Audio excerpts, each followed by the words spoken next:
నెహెమ్యా భయంకరంగా ఏడ్చాడు. తనకు అర్థమవుతుంది, తన ముందు ఒక పెద్ద బాధ్యత కనిపిస్తూ ఉంది. ఎవరి వల్ల కాల. జెరుబ్బాబెల్ వచ్చాడు, తన వల్ల కాల. యోవాష్ వచ్చాడు, తన వల్ల కాల. లేదా యాషువా వచ్చాడు, తన వల్ల కాల. ఎజ్రా వెళ్ళాడు, తన వల్ల కాల. గొప్ప గొప్ప వాళ్ళు వెళ్ళినా సరే యెరూషలేం నిర్మించలేకపోయారు.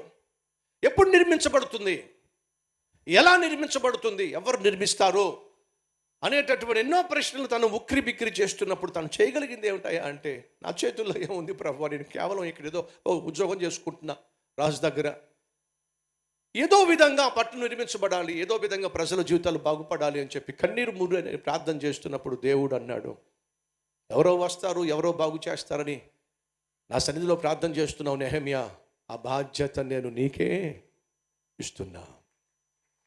నువ్వే వెళ్ళాలి, నువ్వే వెళ్ళి ఆ పట్టణాన్ని నిర్మించాలి, గుమ్మములు నిలబెట్టాలి, ప్రజల జీవితాలను సంస్కరించాలి. నీకే ఆ బాధ్యతను అప్పగిస్తున్నా. ప్రభువా, నేనేమో ఇక్కడ బానిసగా ఉండేవాడిని, కాస్త నీ కనికరం వల్ల ఉద్యోగం పొందుకొని రాజు దగ్గర పనిచేస్తున్నా. ఇప్పుడు ఈ రాజు ఒప్పుకుంటాడా? నేను వెళ్తానంటే ఒప్పుకుంటాడా? ఇప్పుడు జాగ్రత్తగా వినండి, ఎందుకు మిమ్మల్ని అక్కడ దాకా తీసుకెళ్ళని చెప్తా. ఆల్రెడీ అర్తహషస్త అనే రాసుకు ఒక ఇన్ఫర్మేషన్ ఉంది. ఏమిటా ఇన్ఫర్మేషన్ అంటే, యెరూషలేము పట్టణాన్ని నిర్మించడానికి కొంతమంది వచ్చారు, వాళ్ళు తిరుగుబాటుదారులు. రాజా, ఈ పట్టణము నిర్మించబడడానికి వీలు లేదు, ఎందుకంటే ఈ పట్టణము నిర్మించినట్లయితే మీకు రావలసినటువంటి పన్ను రాదు, సుంకము వీళ్ళు కట్టరు అనే అభిప్రాయము ఆ దేశంలో అందరికీ ఉండిపోయింది, రాజు కూడా ఉండిపోయింది. నమ్మాడు కాబట్టే కదా మందిర నిర్మాణాన్ని కూడా ఆపేశాడు. ఇప్పుడు చరిత్ర తెలిసిన నెహెమ్యా తన ఎదుట ఉన్న అర్తహషస్త దగ్గరకు వెళ్ళి, అయ్యా,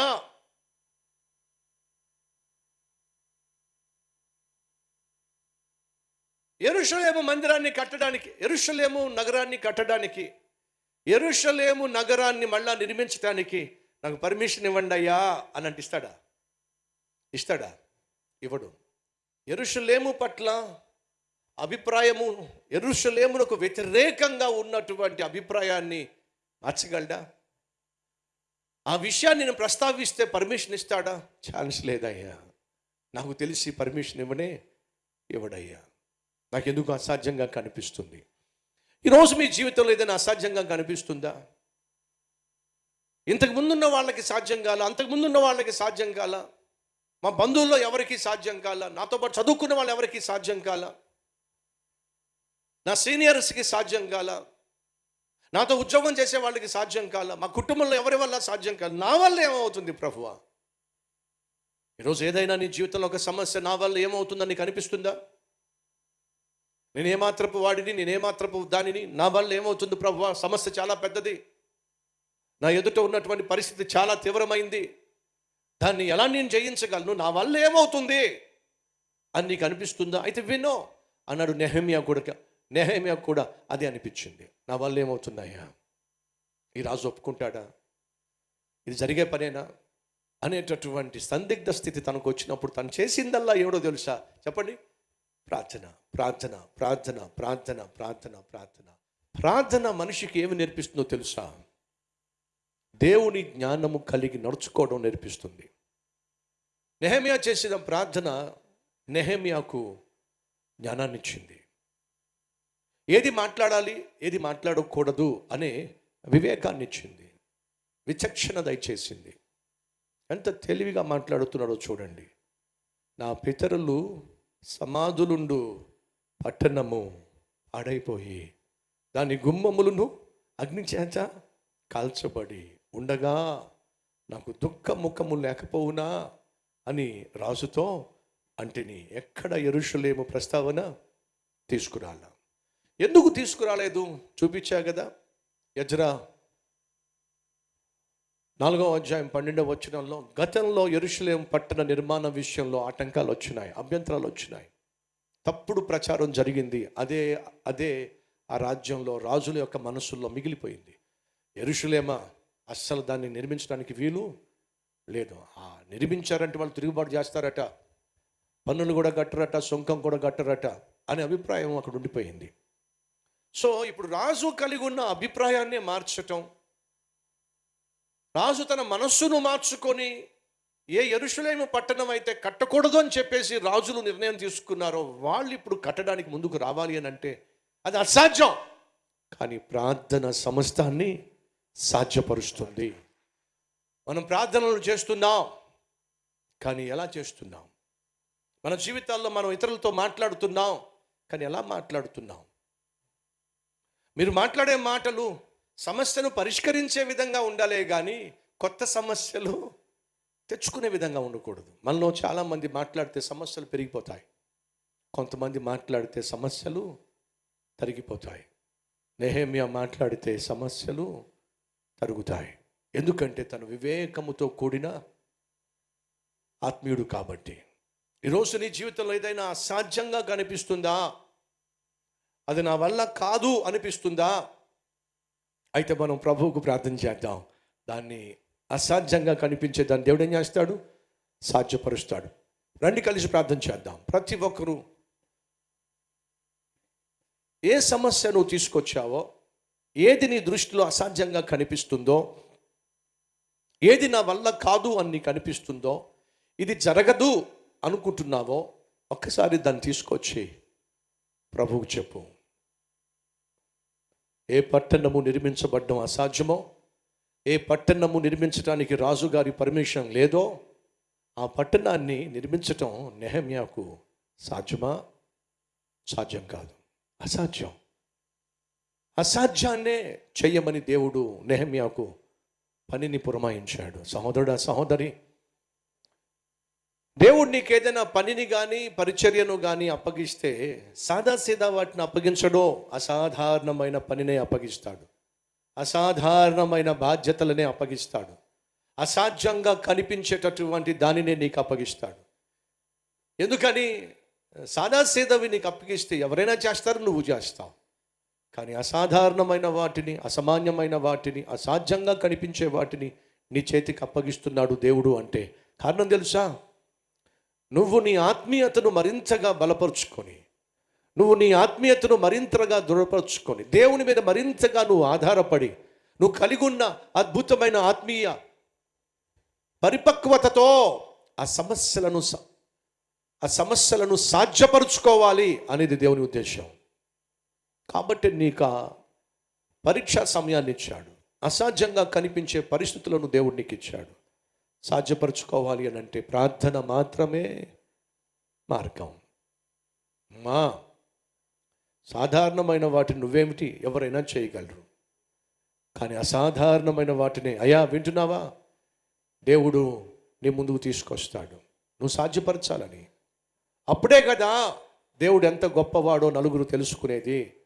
అప్పుడే కదా అన్యుల మధ్య నువ్వు ధన్యుడిగా జీవించేది. ఈరోజు ఏదైనా ఒకవేళ అసాధ్యంగా కనిపిస్తున్న సమస్య ఉంటే దానిని చూసి భయపడద్దు. ఎందుకంటే దానిని దేవుడు సాధ్యపరచబోతున్నాడు కాబట్టే నీకు ఆ బాధ్యతను, ఆ పనిని అప్పగించాడు. కానీ దేవుడే దిగొచ్చి దాన్ని సాధ్యపరచడు. దేవుడు నీ ద్వారా సాధ్యపరచాలని ఆశపడుతున్నాడు. అప్పుడే కదా నీకు బలమైన సాక్ష్యము దొరికేది, కలిగి ఉండేది. ప్రభుతో చెబుతావా, ప్రభువా నా జీవితంలో కనిపిస్తున్న అసాధ్యాన్ని సాధ్యపరచు నాయనా.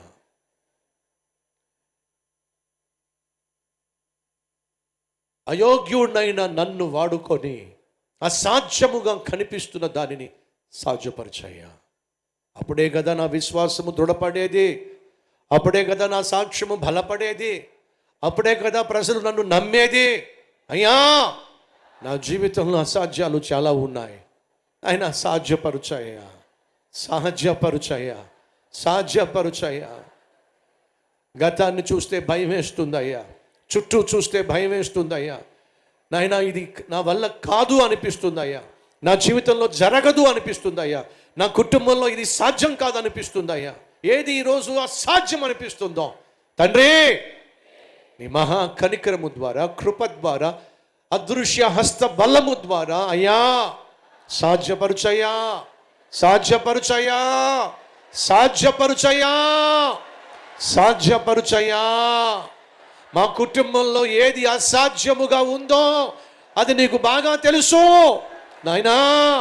ఎలుగెత్తి ప్రార్థిస్తున్నావు, సాధ్యపరచు నాయనా, సాధ్యపరచయ్యా. మార్పు లేని భర్తను మార్చయ్యా, మార్పు లేని భార్యను బాగు చేయయ్యా. నీకు దూరం అవుతున్న బిడ్డలను నాయనా నీ సన్నిధికి సమకూర్చుకో నాయనా. నీ రూపులోనికి మార్చు నాయనా, రక్షించు నాయనా, కనికరం చూపించయ్యా. శారీరకంగా ఉన్న బలహీనత, శారీరకంగా ఉన్న రుగ్మత తగ్గదేమో అనిపిస్తుందయ్యా, విడిచిపెట్టి పోదేమో అనిపిస్తుందయ్యా. నాయనా మా శరీరాలను ముట్టయ్యా, మా శరీరాలను స్వస్థపరుచయ్యా. సంపూర్ణ ఆరోగ్యము యేసయ్యా, నీ హస్తము చాచి మమ్మను ముట్టి స్వస్థపరచు నాయనా, స్వస్థపరుచయ్యా. ఆర్థిక ఇబ్బందులు ఉన్నాయి, ఆర్థిక సమస్యలు ఉన్నాయి, ఆర్థిక భయం ఉంది నాయనా, కనికరించయ్యా. ప్రతి కుటుంబంలో ఎవరో ఒకరి జీవితంలో అప్పులున్నాయి నాయనా, కనికరించి అప్పులు తీర్చయ్యా. ఆర్థిక సమస్యలను తొలగించయ్యా, నిరుద్యోగ సమస్య నుంచి విడిపించయ్యా. చేతిలో చిల్లి గవ్వ లేక, చేతిలో పనులు లేక అల్లాడిపోతున్న వాళ్ళు చాలా మంది ఉన్నారయ్యా. యేసయ్యా, యేసయ్యా, మా మందిరంలో ప్రతి ఒక్కరికి చేతి నిండా పనివ్వయ్యా నాయన. కష్టపడే శక్తిని అయ్యా, ఆత్మీయంగా బలపరుచయ్యా, ఆర్థికంగా స్థిరపరుచయ్యా. ప్రతి కుటుంబాన్ని రక్షించయ్యా. ప్రతి కుటుంబంలో నాయనా నీ సన్నిధిని కనపరుచయ్యా. చదువుకుంటున్న బిడ్డలకు జ్ఞానాన్ని ఇయ్యయ్యా. వివాహ వయసు వచ్చిన బిడ్డలకు చక్కని సంబంధాన్ని ఇవ్వయ్యా. వివాహమైనటువంటి దంపతులకు చక్కని బిడ్డనివ్వయ్యా. ఆయన గృహం లేక అల్లాడిపోతున్న వారికి చక్కని గృహాన్ని ఇవ్వయ్యా. యేసయ్యా, నశించిపోతున్న ఆత్మల పట్ల నాయన మాకు మరింత భారాన్ని ఇవ్వయ్యా, బాధ్యతనివ్వయ్యా. మా కుటుంబంలో ఏ ఒక్కరూ నశించిపోవడానికి వీల్లేదు నాయన, రక్షించు నాయన. మా బంధువులలో ఏ ఒక్కరూ నశించిపోవడానికి వీల్లేదు, రక్షించయ్యా. మా స్నేహితుల్లో ఏ ఒక్కరూ నశించిపోవడానికి వీల్లేదు, రక్షించు నాయనా. అలాగే ప్రభు, ఈ సమయంలో నీ బిడ్డలు చేసిన ప్రార్థన నువ్వు ఆలకించావని నమ్ముతున్నావు నాయన. నిన్నే సేవించాలయ్యా, నీ కొరకే మేము జీవించాలయ్యా.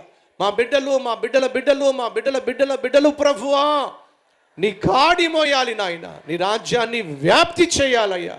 అట్టి కృప దయచేయమని యేసునామం పేరట వేడుకుంటున్నాము తండ్రి, ఆమెన్. తండ్రి, కుమార, పరిశుద్ధాత్మ త్రియేక దేవుని దీవెన సదాకాలం మీ అందరికీ తోడై ఉండునుగాక. ఆమెన్.